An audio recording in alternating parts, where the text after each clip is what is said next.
Tidak ada suatu kejadian pun yang terjadi tanpa ada sebabnya. Semua kejadian selalu mempunyai kondisi dan situasi dan mempunyai sebab karena adanya karma ini sendiri.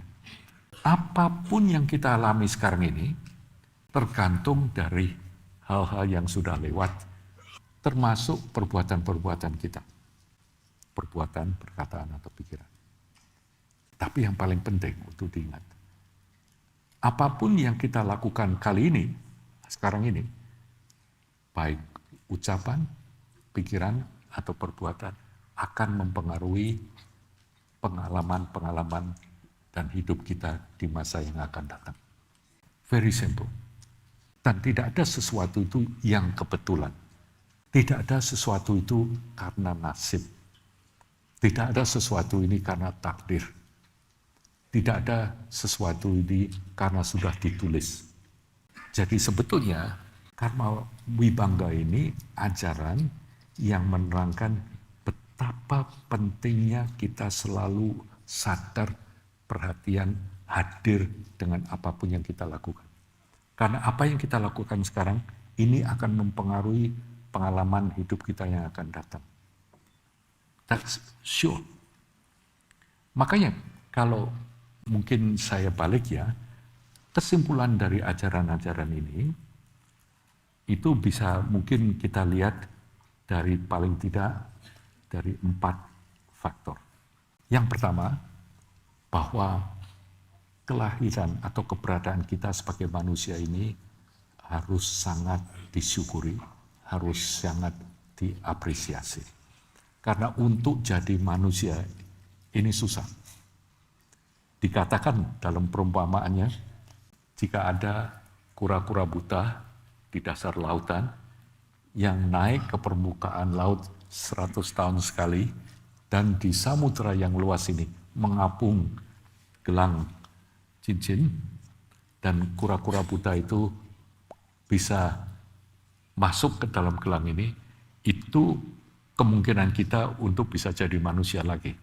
Jadi tidak sebegitu mudah kita berasumsi ini tentunya tidak bisa dibuktikan. Ini juga hanya untuk pegangan, untuk sesuatu membantu cara kita berpikir. Jadi intinya, cara bagaimana kita memanfaatkan hidup kita sebagai manusia. Jadi yang pertama, ini loh, seperti kita sekarang di sini ini harus sangat kita syukuri. Dengan segala kekurangannya, dengan segala tantangan-tantangan dalam hidup ini masih tetap menjadi menjadi manusia itu jauh lebih baik daripada urusan-urusan yang lain. Jadi satu, menghargai kehidupan ini. Kedua, dari ajaran karma wibangga ini yang diingatkan adalah bahwa hidup ini akan berhenti. Kita ini pada suatu hari akan meninggalkan kehidupan ini. Dan ini punya ciri-ciri juga. Satu, itu pasti terjadi. Kedua, waktu kejadiannya itu tidak pasti. Dan ketiga, pada waktu kita pergi nanti, kita akan pergi sendiri. Absolutely, kita sendiri. Enggak ada yang nemenin, enggak ada yang jemput. Dan yang keempat ini sebetulnya begitu jelasnya, tapi kita sering lupakan. Bahwa pada waktu kita pergi nanti, semuanya ini ditinggal. Semua. Kekayaan, ketenaranmu, semua. Kecuali tilasan-tilasan yang ada dalam pikiran kita selama kita hidup ini. Salah satu yang diingatkan dengan ajaran Borobudur ini, jangan sampai kita itu punya penyesalan dalam hidup ini. Jangan sampai pada suatu waktu, kalau kita menengok ke belakang, lalu kita bertanya, berapa tahun ini kita ngapain?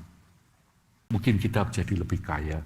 But we know, kita tahu bahwa itu semuanya meaningless. Loh, apa lalu kita berarti kita tidak usah apa-apa? Bukan, justru sebaliknya nih. Malah sebetulnya, kalau kamu memang bisa kaya, jadi kaya. Asal itu nanti ada gunanya. Kalau hanya dikumpulkan, apa artinya? Hanya nambah 000 di belakang rekeningmu. Jadi yang bisa dibawa itu yang ada dalam hati kita. Apa kebaikanmu pada waktu memborong. Makanya saya juga selalu sering tanya hal ini. Apakah kalian bisa mikirkan 3 waktu di dalam hidup kalian di mana kalian sangat berbahagia? 3 kali aja. Di mana tidak mengikut sertakan orang lain. Kalau tidak bisa 3, 1 dah. Sukar kan? Di mana kita bahagia itu biasanya selalu mengikut sertakan orang lain. Jadi sebetulnya kunci dari kebahagiaan itu semakin kita peduli buat orang lain, semakin kita mungkin berbahagia.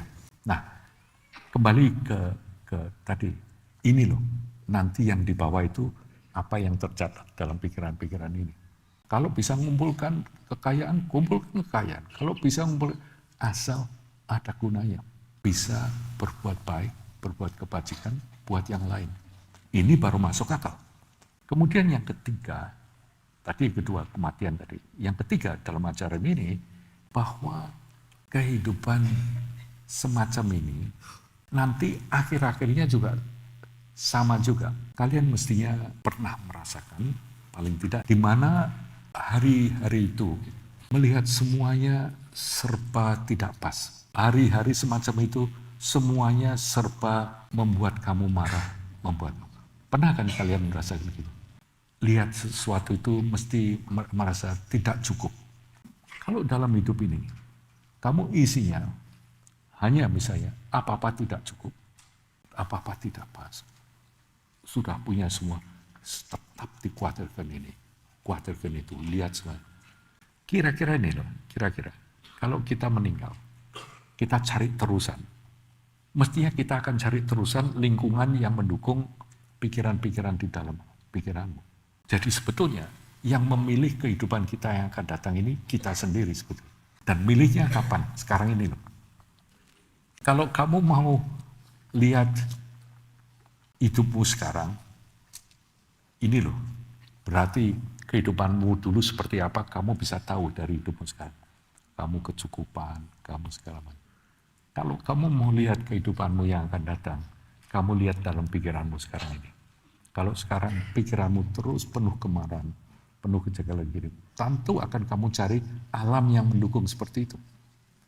Kamu yang milih nih. Makanya dalam ini yang perlu dihati-hati. Jadi mutar-mutar di alam itu percuma juga. Makanya lalu yang keempat yang paling penting, harus tahu bahwa apapun yang kita kerjakan di sini, saat ini, pikiran, perkataan maupun perbuatan akan mempengaruhi kehidupan kita yang masih di masa yang akan datang. Nah, ini loh yang paling penting. Dari semua ajaran karma, yang perlu diingat-ingat ini. Bukan karena nasib, bukan karena apa. Dan tidak ada suatu kejadian yang tidak punya sebab. Semuanya pasti bersebab. Semua hasil itu selalu pas.